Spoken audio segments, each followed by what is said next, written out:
ready to start this thing. What is up, good people? Oh. Yo, North, you there? Yep, I'm here. Hello. Alright, we're starting.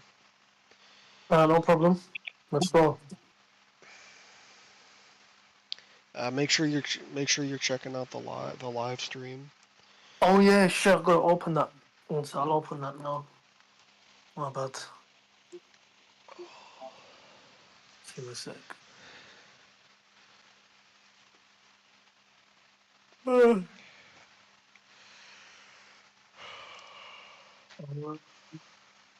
What is up, good people from the future that see this video? It is time for another tier list. This time we are doing Deadlands Hell on Earth. We're going to talk about the different archetypes again, and this is our second and final one. I'm on the line. Alrighty.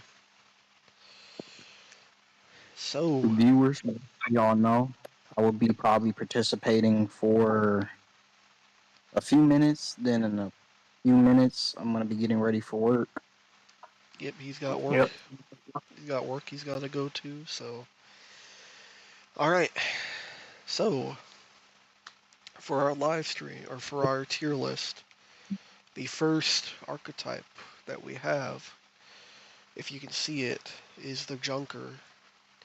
Now, Junkers are techno wizards who craft functional devices from scavenged debris, powered by tech spirits in the wasted West. They create weapons, vehicles, gadgets, etc., blending mad science with post-apocalyptic integrity.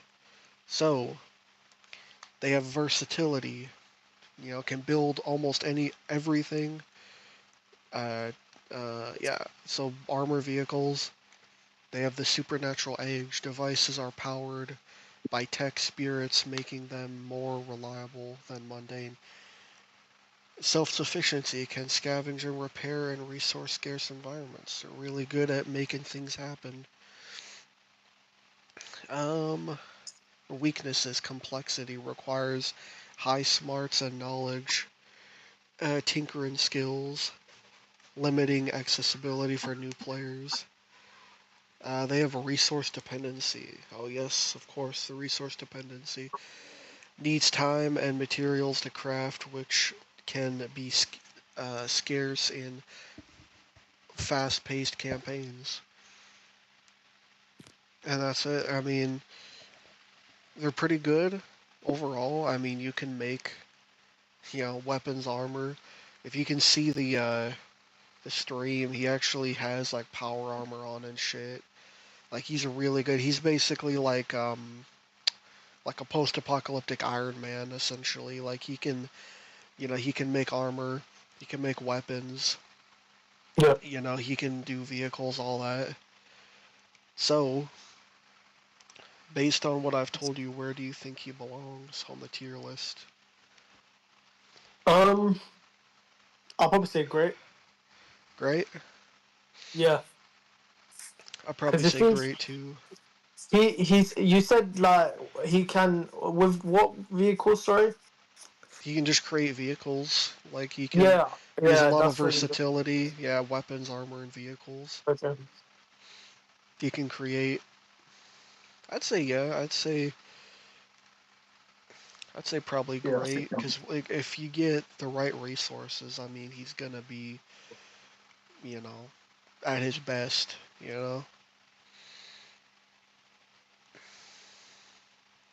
Alrighty, so next up we have the Psyker. Now Psykers are psychics trained for combat and espionage with powers like telekinesis, mind reading, and pyrokinesis. They come in three flavors: Banshee trained, elite; Earth trained, versatile; and Greenies, risky but potent. Powerful psionics. Abilities like brain blasts or psychic shields offer devastating combat and utility options. Flexibility. Greenies can overcharge powers for extra effect, adding tactical depth. Combat prowess. Trained for military ops, they excel in direct confrontations. Yes. Weaknesses. Strain costs. Strain cost. Psionics power drain, risking fatigue or injury if overused. Specialization. Greenies lack the experience or of other psychers, and overcharging can backfire. Social stigma. Yeah, psychics are often feared, complicating social interactions. So they're pretty good overall. I mean, you can read minds. You're basically like post-apocalyptic Professor X, essentially. You know, you can do the whole reading mind thing, but you can strain if you kind of overdo it. There is a strain where you risk fatigue or injury.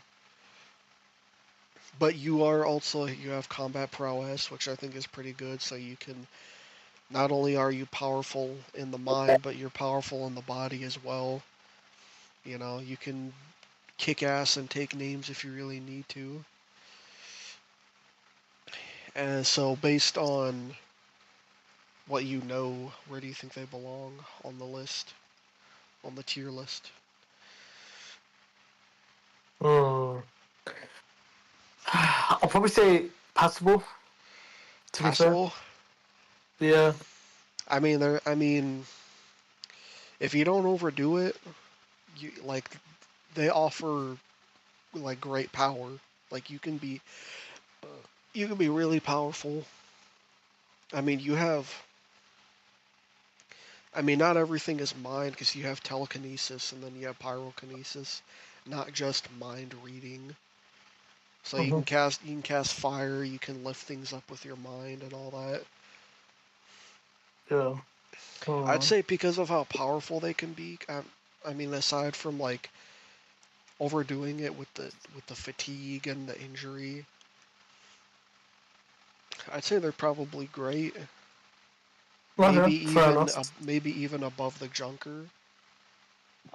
I'll say great, and it's top of great.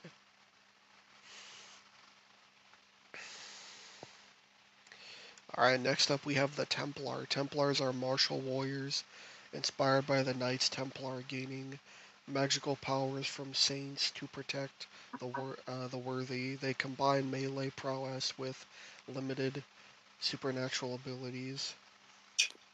Their strengths, combat durability, high vigor, and melee skills make them tanks in close quarters.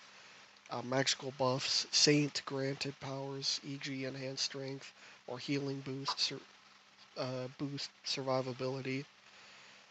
Another strength, moral code, their selective aid fosters compelling roleplay and party dynamics. So basically, moral code, as in like you're probably not if somebody is like a raider or like a bandit, you're probably not going to help them. But if somebody's like just a regular townsfolk, you know Mm-hmm. you're gonna help them. Basically, you're helping people that deserve to be helped. Essentially,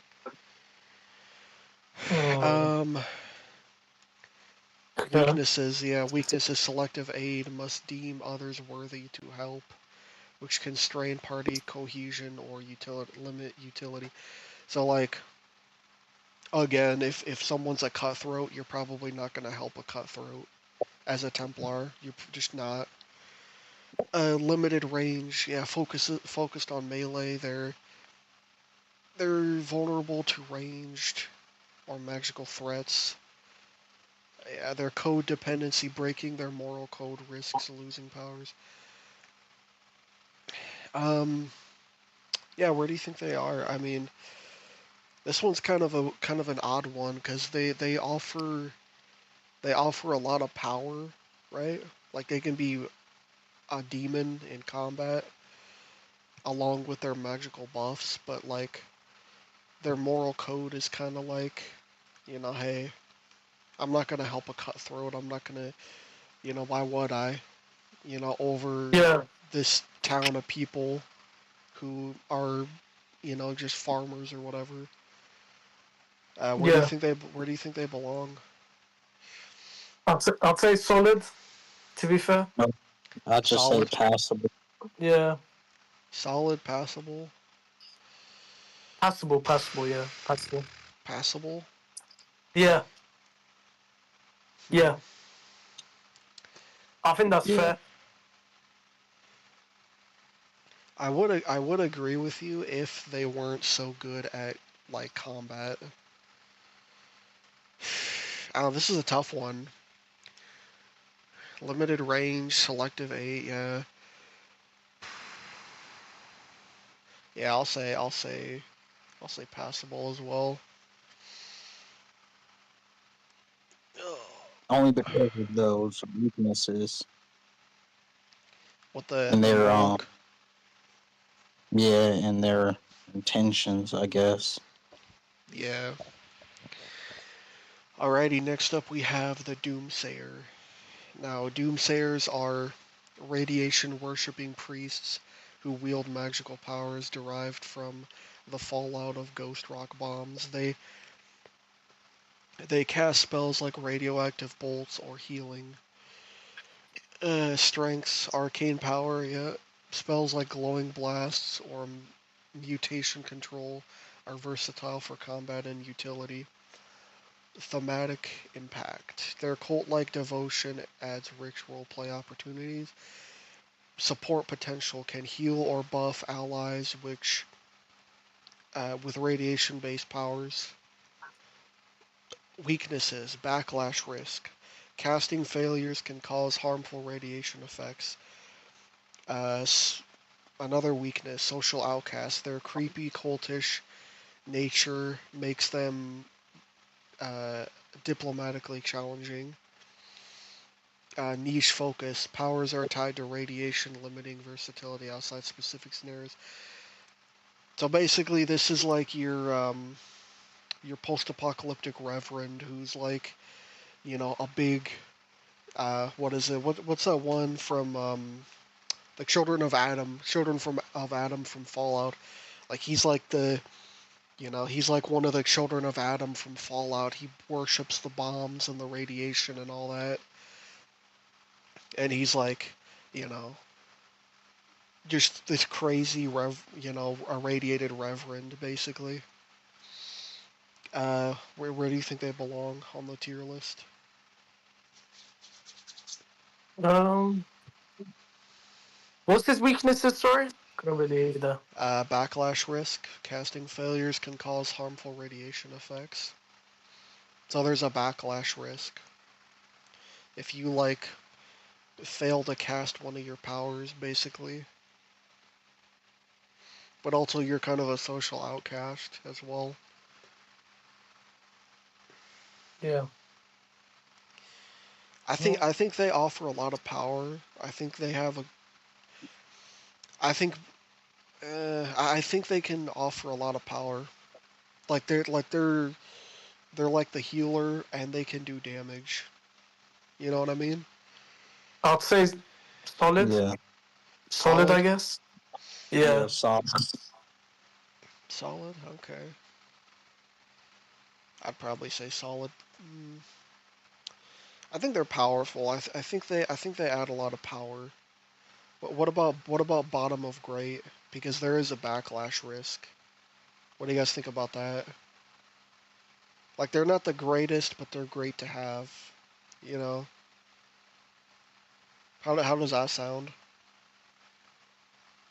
yeah, Yes. That's fine. they're just solid. All right, next up we have the toxic shaman. Toxic shamans channel corrupted toxic spirits, pollution, insects to cast spells. Oh god, that sounds horrible, bro. To cast spells adapting traditional shamanism to the wasted west's corrupted landscape. God, pollution? They wield pollution? That sounds horrible, bro. Unique magic spells tied to pollution or insects. e.g., toxic clouds offer creative combat options. Environmental fate. Oh god, their powers thrive in the toxic wasted west, giving them an edge in harsh environments. Limited spirit access. Weaker nature spirits restrict some traditional shaman abilities. High risk. Dealing with toxic spirits can lead to dangerous backlash or corruption. Uh, Utility, niche utility. Powers are less effective in non-toxic environments. So you're literally what the name describes. You're a toxic shaman who casts pollution and insects, diseased shit onto your enemies. I think that shit right there makes them really strong because like imagine getting like eaten alive by mosquitoes and then the mosquitoes have like cholera or some like vicious disease or something. Oh god, that would be horrible. Yeah. That would be so bad, especially in like the wasteland where like you may not even be near like a doctor or anything. I feel honestly, I'm just gonna say, like, I think they're just solid, but that's about it. I don't think they would be good in a non-toxic environment. well, yeah, but I mean, yeah, but it's the wasteland. Like most of the wasteland is a toxic environment, you know, because you have like radiation and you have pollution and all that. I feel like, I mean,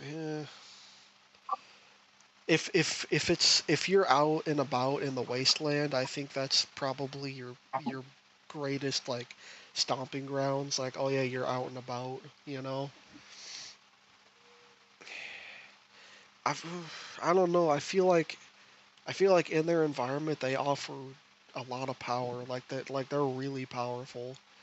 Like toxic clouds and insects with like who knows what kind of diseases they got. I feel like that's really powerful to have.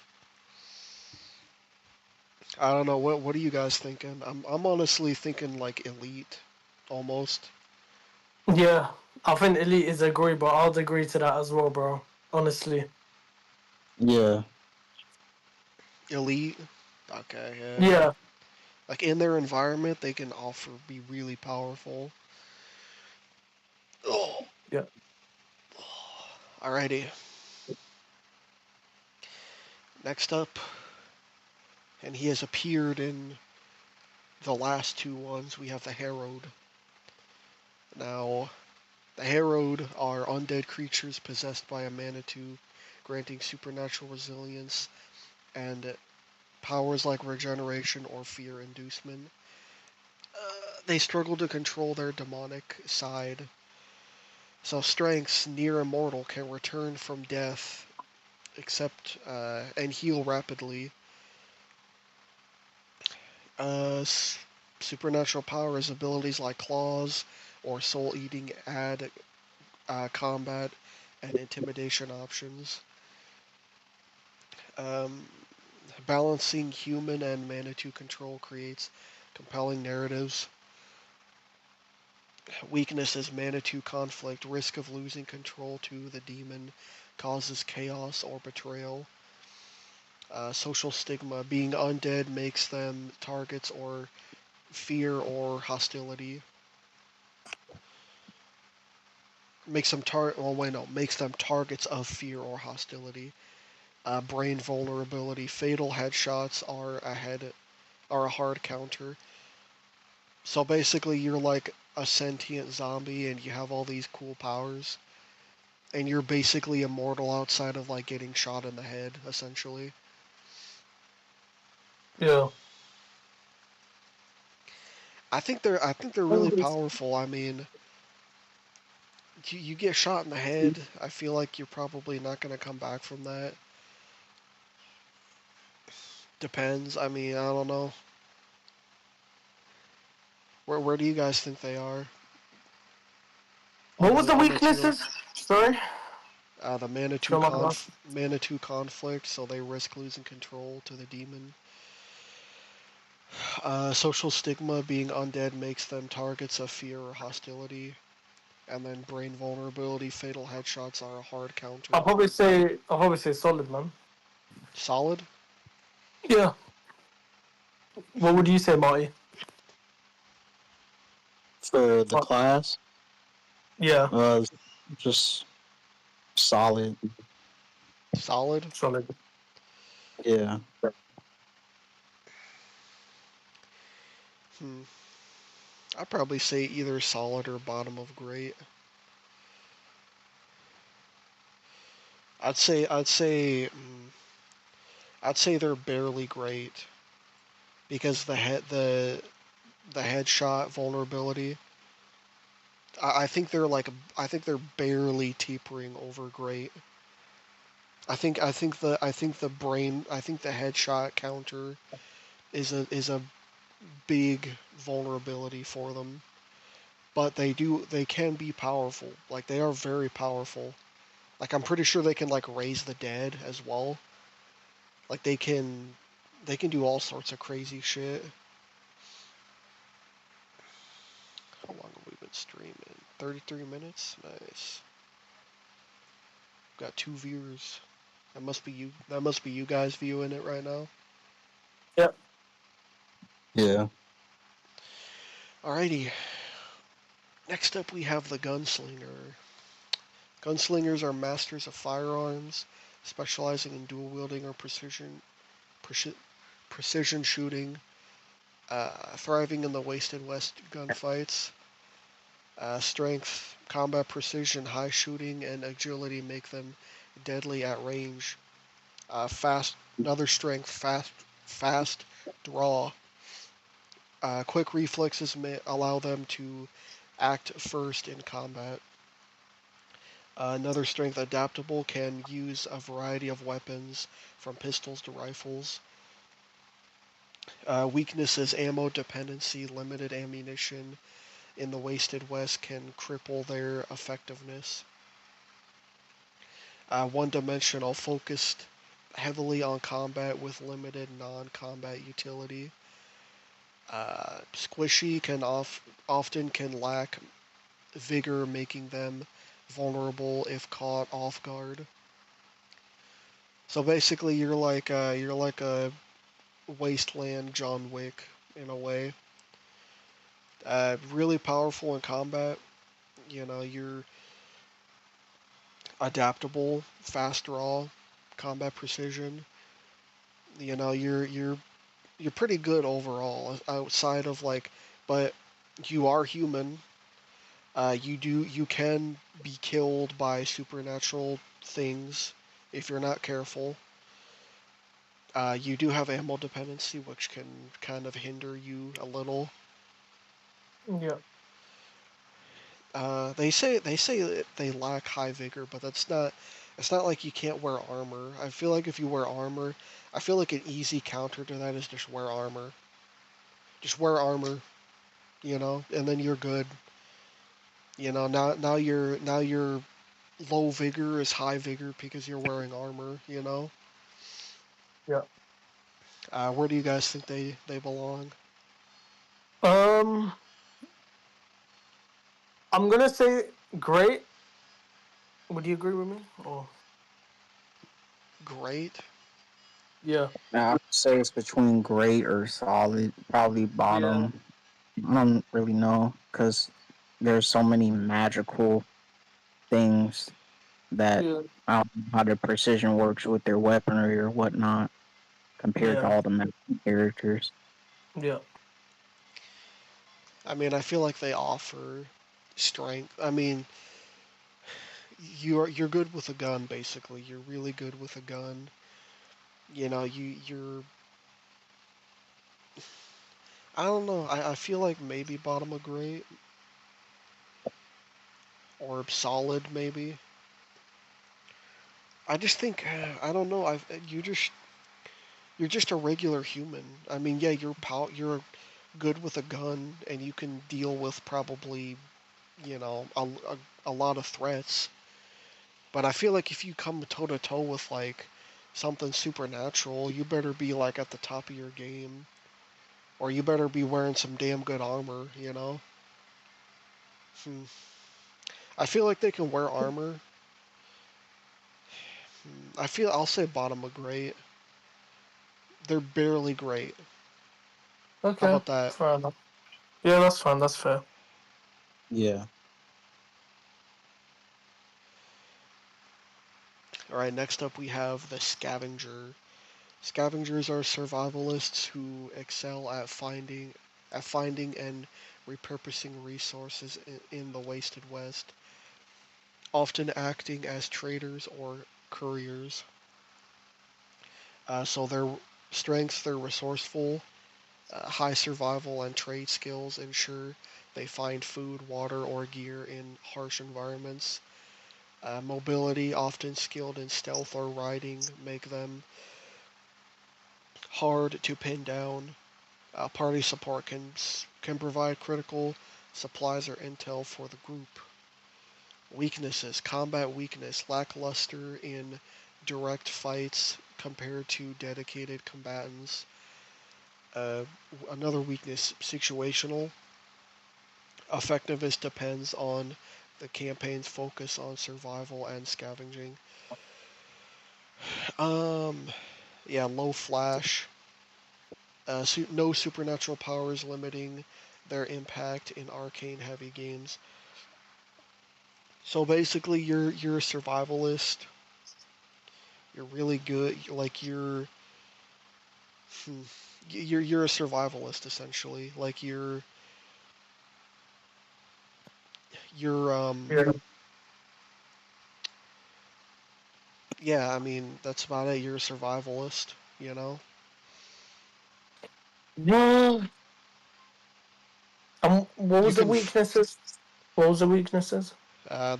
They're not really good at combat, and then also their effectiveness is very situational. So basically, anywhere outside of like the wasteland, they're probably not going to be as effective. Well, actually, no, because they would be effective in like a trading environment as well.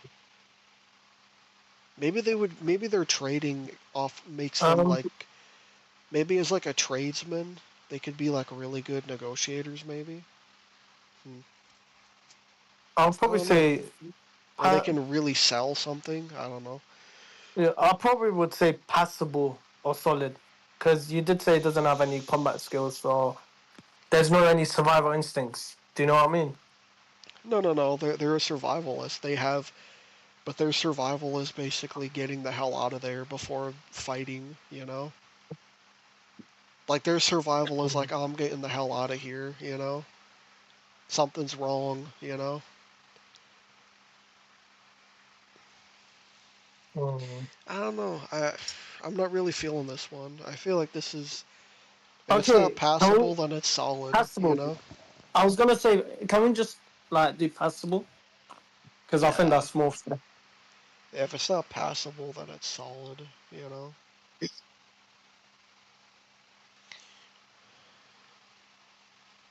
Um, Alrighty, next up we have the Witch. Witches use encrypted spells from a cookbook to cast minor arcane effects similar to hucksters but less versatile. Their strengths: arcane utility spells provide minor buffs, debuffs, or tricks useful in creative hands. Low risk, less dangerous backlash compared to other arcane archetypes.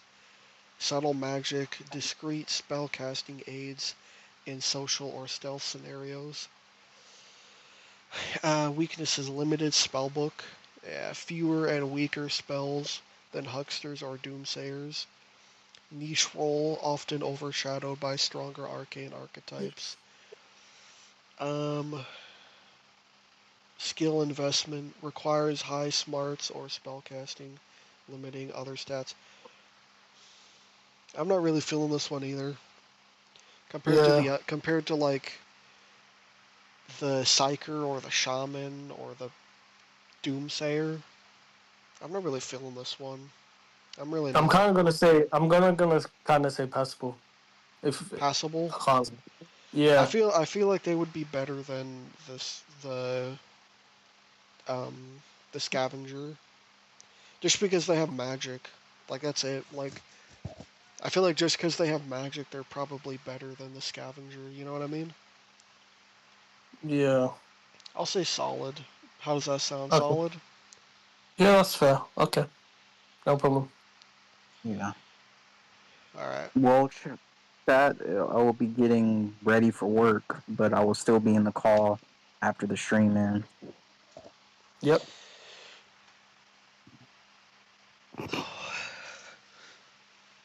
All right, I'm gonna go on.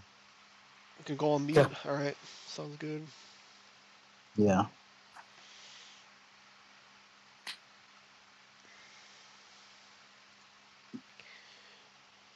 Alrighty. So next up we have the Wasteland Warrior. Basic fighters relying on melee or ranged combat without supernatural powers, surviving by grit and skill in the wasted west. Mhm.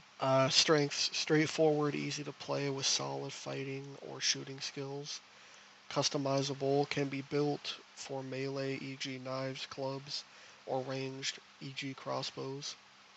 Accessible, requires minimal system mastery, ideal for new players. Uh, Weaknesses: arcane, no arcane edge, lacks supernatural powers, making them outclassed by arcane archetypes. Limited utility, few non-combat skills, reducing versatility. Resource strain, relies on equipment that's hard to maintain in the wasted west. I mean, I don't know. What do you think? Where do you think they belong? Probably say solid. Solid? I'd say solid Yeah. too. Yeah. I don't really feel this. I'm not really feeling this one either. Yeah. Alrighty. The Librarian. Scholars who preserve pre-apocalypse knowledge, using high smarts and uh, knowledge skills to solve problems or uncover secrets. Strengths, intellectual power, excels at research, academics, and puzzle solving. Party support, can provide critical lore or tech knowledge to guide the group. Narrative impact, fits campaigns heavy on mystery or exploration. Weaknesses: combat weakness, poor fighting or shooting skills make them vulnerable in fights. You know. Situational, useless in Yeah. combat heavy or survival focused games. High investment, You, requires heavy smarts and knowledge, limiting physical stats. you know what I'm gonna Basically, say for this one. You're really smart. But you don't have any combat skills, right? Weapon wise and shit, right? Yeah, you don't really have any. Yeah. And then that's not gonna benefit them if they're in difficult situations. So I'm gonna Well, have to say, yeah. I feel like you could, with your intellectual. I mean, you could definitely provide like you said, critical lore or tech knowledge to guide the group. I mean, basically, you're kind of just you're like the advisor of the group, essentially. Like you're just you're like the guy that everyone turns to when they need something, knowledge or whatever, basically. Which I feel like that can be strong.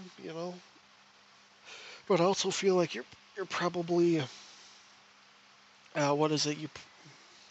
I feel like